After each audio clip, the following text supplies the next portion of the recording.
Yo pre kabar ting beriki admin badhe ngelanjutaken anime Isekai Smartphone season 1 episode 2 dan gak usah lama-lama lagi, kita langsung saja ke alur ceritanya. Kisah 3, Papan Sogi dan Runtuhan Bawah Tanah.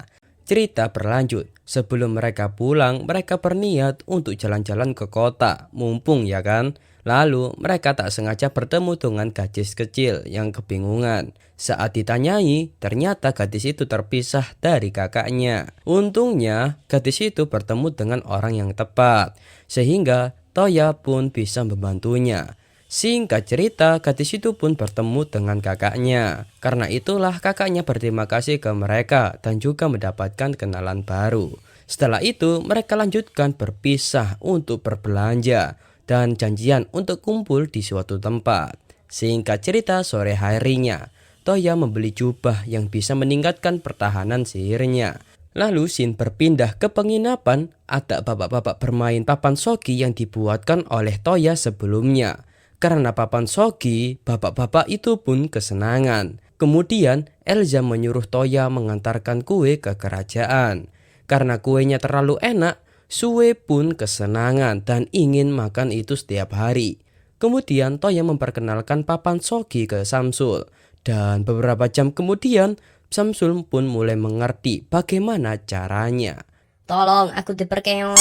Karena kesenangan, Samsul pun sampai ketagihan seperti bapak-bapak di warung tadi. Nggak bisa berhenti gitu.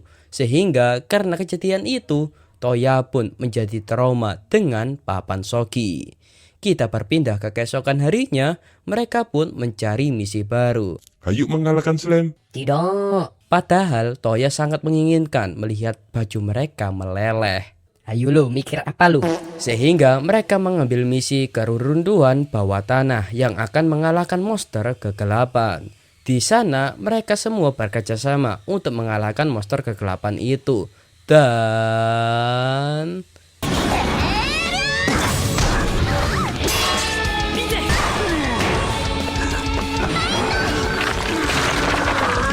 yang pasti, monster kegelapan akan kalah dengan yang namanya sinar. Alhasil, dengan kekuatan cahayanya, monster kegelapan itu pun bisa musnah. Namun, karena tidak puas, mereka ingin mencari harta karun di runtuhan ibu kota ini. Sebab dulunya ibu kota mungkin ada harta karun yang tersimpan. Namun, saat Toya menggunakan skill pencari, dia tidak menemukan apapun. Tapi Toya mencoba mengubah kata pencarian menjadi peninggalan sejarah. Sehingga Toya pun bisa menemukan sesuatu yang ada di dalam goa. Sontaklah ciwi-ciwi kesenangan kalau tahu hartanya nanti bisa dijual mahal buat beli skincare. Itu sekarang sih, dulunya enggak sih.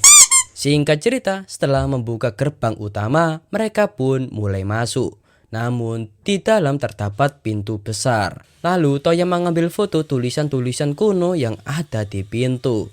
Untungnya mereka menemukan cara membuka pintu, yaitu dengan mengaliri sihir batu merah itu. Ngapain kalian mundur woi? Bukan jaga-jaga. Hehehe. Dan beneran, pintu itu pun bisa terbuka. Namun di dalam terdapat semacam patung laba-laba. Saat dilihat dengan teliti, ternyata itu bukan batu, melainkan kaca yang di dalamnya terdapat bola merah bersinar. Dan tiba-tiba cahaya sihir Lize memudar. Lalu disusul kristal yang ada di dalam patung tersebut tiba-tiba hidup. Dan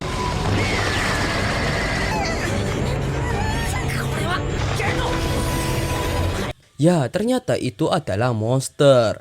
Lalu Toya dan yang lain menggunakan sihir Gate untuk kabur dari goa itu. Sayangnya monster itu bisa keluar dengan kekuatannya.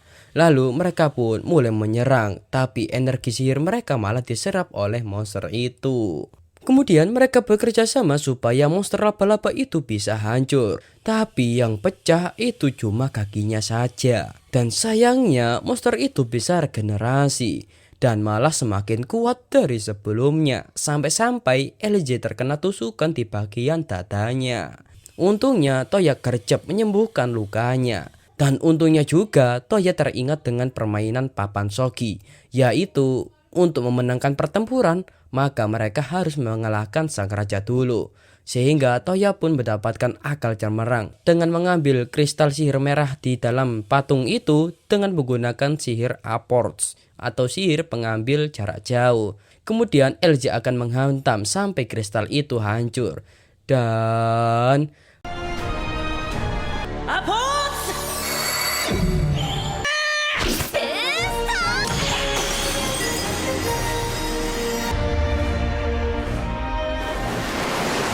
berhasil. Sehingga karena kejadian itu mereka melaporkan ke Adipati tentang monster misterius di keruntuhan ibu kota. Setelah itu Toya menyalin gambar-gambar yang ada di ponsel ke kertas untuk diberi ke Samsul. Namun sayangnya Samsul membawakan kabar buruk bahwa kakaknya atau sang raja diracuni oleh seseorang. Kisah 4. Pertunangan dan tamu tak diundang. Samsul mengira kakaknya diracuni oleh kerajaan ras binatang atau yang kita sebut sebagai kerajaan Mismade. Alasannya sebab kakaknya menolak aliansi perdagangan di sana. Sehingga ketika kakaknya mati otomatis anaknya yang masih kecil akan menjadi raja. Dan itu tidak mungkin bisa memimpin kerajaan. Sebab anaknya masih umur 12 tahun. Karena itulah Samsul memohon pertolongan ke Toya. Singkat cerita, sesampainya ke kerajaan, mereka bertemu dengan Pangeran Balsa dengan wajah songongnya.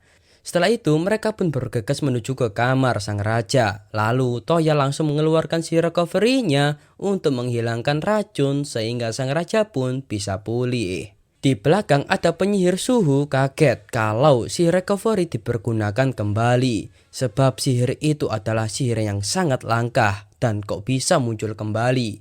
Setelah itu Samsul mengenalkan ke kakaknya. Pria ini bernama Mujizuki Toya. Nggak salah kan, Rek? Karena telah menyembuhkan sang raja, mereka semua di sana sangat senang dengan adanya Toya. Perkenalkan, penyihir suhu, dia bernama Charlotte. Kita panggil saja Lotte. Lotte cuy. Salah dikit mampus gue. Lotte sangat kagum dengan sihir yang Toya kuasai. Setelah itu, Toya berniat mencoba mengusut kejadian sang raja diracuni ketika pesta minum Amir. Awalnya mereka mengira pelakunya adalah duta dari kerajaan ras binatang. Dan ternyata dutanya adalah wanita yang kemarin adiknya Toya selamatkan. Tapi sebelum terjadinya fitnah, Toya meminta jenderal untuk mengantarkannya ke TKP. Lalu Toya menggunakan sihir pencari, sehingga ia pun langsung tahu siapa pelakunya. Tapi sebelum itu, Toya menyuruh jenderal untuk membawakan Pangeran Balsa. Ya, mulai terlihatlah gerak-gerik aneh si Balsa ketika melihat sang raja sudah sembuh. Lalu Toya pun menjelaskan kronologinya ke mereka, kalau pelakunya adalah orang di antara mereka. Namun, bukanlah Amir yang dikasih racun, melainkan Toya racun. Dengan bukti, Toya menyuruh jenderal mencoba Amir tersebut dan tidak apa-apa. Tapi, ketika Amir itu dituangkan ke gelas sang raja, Toya menyuruh Pangeran Balsa untuk meminumnya. Dan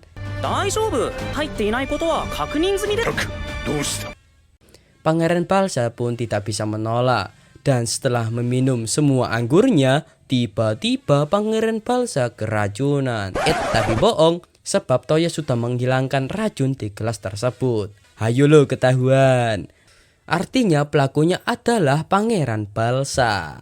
Nggak bisa kabur loh. Aduh. Setelah kejadian itu bisa kalian lihat anak sang raja menyukai Toya. Waduh.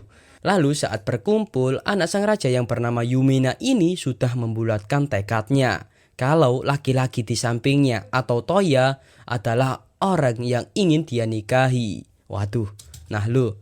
Sehingga kedua orang tuanya pun memberikan restu. Tapi karena mereka berdua umurnya berbeda sangat jauh, yaitu Yumina masih umur 12 sedangkan Toya masih umur 16, terpaksa mereka hanya bisa bertunangan dulu. Mereka diberi waktu cuma 2 tahun. 2 tahun. Padahal admin jomblo selama 16 tahun. Sehingga waktu 2 tahun itu bisa Yumina gunakan untuk merebut hati Toya. 弓名姫はいくつです12だな。大概15までには婚約して相手を。ですわ。トーヤ様は私が大じゃないで決まりね。ユミナ、2年でとこれからよろしくお願いします。 Di penginapan, Toya mendapatkan telepon dari Tewa yang mengucapkan selamat telah bertunangan dengan anak raja. Lalu Tewa menjelaskan di dunia ini poligami itu diperbolehkan. Singkat cerita, mulai hari ini Toya selalu bersama dengan Yumina dan mengenalkan Yumina ke mereka bertiga. ギルドで依頼を受けるって。姫様もやめてくださいね、ください。旦那様。旦那様。 Yerlah malah menggombal nih anak. Yumina juga memohon untuk ikut melaksanakan misi. Dan yang pasti Yumina tidak membeban. Sebab Yumina juga jago memanah dan juga bisa menggunakan sihir pemanggil. Dan inilah misi pertama mereka berlima. 闇を来たれ。